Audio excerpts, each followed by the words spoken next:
최근 우리 사회는 MBTI의 I형 인간이나 사회적 배터리라는 용어로 각자의 고립을 설명하곤 합니다. 하지만 어떤 이들에게 고립은 선택이 아니라 생존을 위한 처절한 도피처이기도 합니다. 오늘 소개해드릴 민성님 가명의 이야기는 혼자만의 성벽을 쌓고 살아온 한 남성이 20년 전 군대라는 폐쇄적인 공간에서 겪어야 했던 감당할 수 없는 상처, 그리고 그 상처가 어떻게 한 성인의 삶을 오염시켜 왔는지를 마주하는 아픈 기록입니다. 군대 내 외상 후 스트레스 장애, 즉 PTSD에 대해 잠시 살펴보겠습니다. 서울대학교 병원의 의학 정보에 따르면 PTSD는 생물학적으로 뇌의 편도체와 시상하부 등 스트레스를 조절하는 부위의 기능적 변화와 밀접한 관련이 있습니다. 극심한 공포 상황에서 분비되는 신경 전달 물질의 불균형은 신체가 위험이 사라진 뒤에도 여전히 전시 상태인 것처럼 반응하게 만듭니다. 삼성서울병원의 자료에 따르면 군대 내 성적 학대와 같은 트라우마는 단순 사고보다 훨씬 깊은 파괴력을 갖습니다. 이는 피해자의 자아 정체성과 남성성, 인간에 대한 기본적 신뢰를 송두리째 흔들어 놓으며 만성적인 수치심을 유발하는 강력한 트리거가 됩니다. 폐쇄적인 군 문화 속에서 도움을 요청할 수 없었던 고립감과 남성, 피해자에 대한 사회적 편견은 증상을 고착화하는 핵심 요인이 됩니다.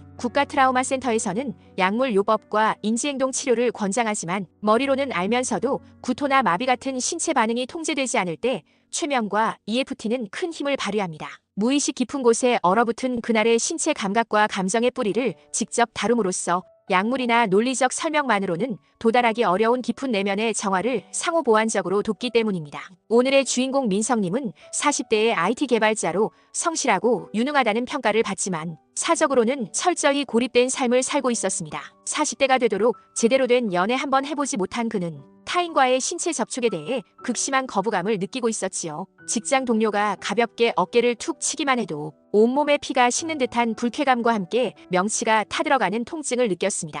그는 저를 찾아와 첫마디로 이렇게 말했습니다. 상담사님, 제 몸이 오염된 걸레 같아요. 아무리 씻어도 그 냄새가 나는 것 같습니다. 이 적나라한 자기 혐오는 그를 20년 넘게 독신으로 살게 만든 보이지 않는 감옥이었습니다. 첫 번째 상담에서 저는 민성님의 고통을 있는 그대로 인정해주며 안전한 공간을 만드는 데 집중했습니다.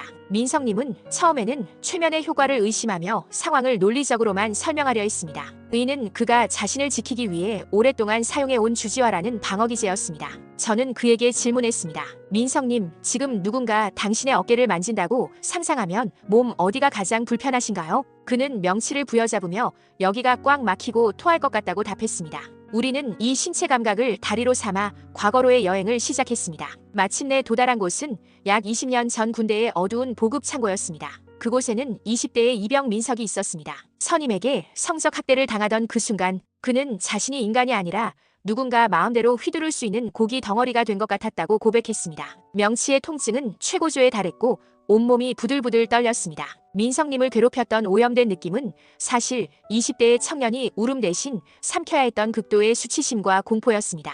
이후 여러 회기에 걸쳐 우리는 그 사건과 비슷한 감정들을 하나씩 꺼내어 EFT로 정화해 나갔습니다. 그 과정에서 민성님을 사람들에게서 멀어지게 만들었던 무의식 속의 보호자 파트를 만났습니다. 이 파트는 사람들을 믿지 마.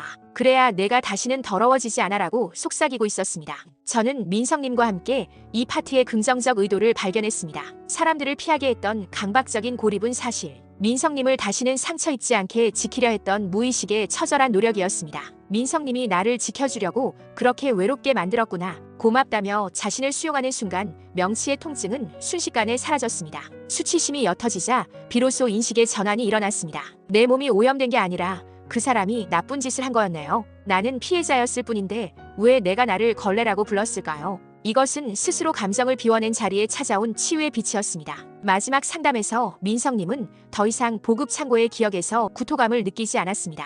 그냥 옛날에 있었던 일 중 하나처럼 느껴져요. 이제 냄새도 안 나요. 미래 점검을 위해 누군가와 즐겁게 대화하는 장면을 상상했을 때도 그는 도망치고 싶지 않고 오히려 기분 좋은 온기로 느껴진다고 답했습니다. 상담이 종결되고 한 달 뒤 민성님으로부터 메시지가 도착했습니다. 상담사님, 저 요즘 IT 동호회에 나가기 시작했어요. 사람들과 함께 웃는 게 이렇게 편안한 일인지 예전엔 미처 몰랐습니다. 민성님은 이제 자신의 내면에서 스스로 나아갈 방향을 선택할 수 있는 사람이 되어 있었습니다.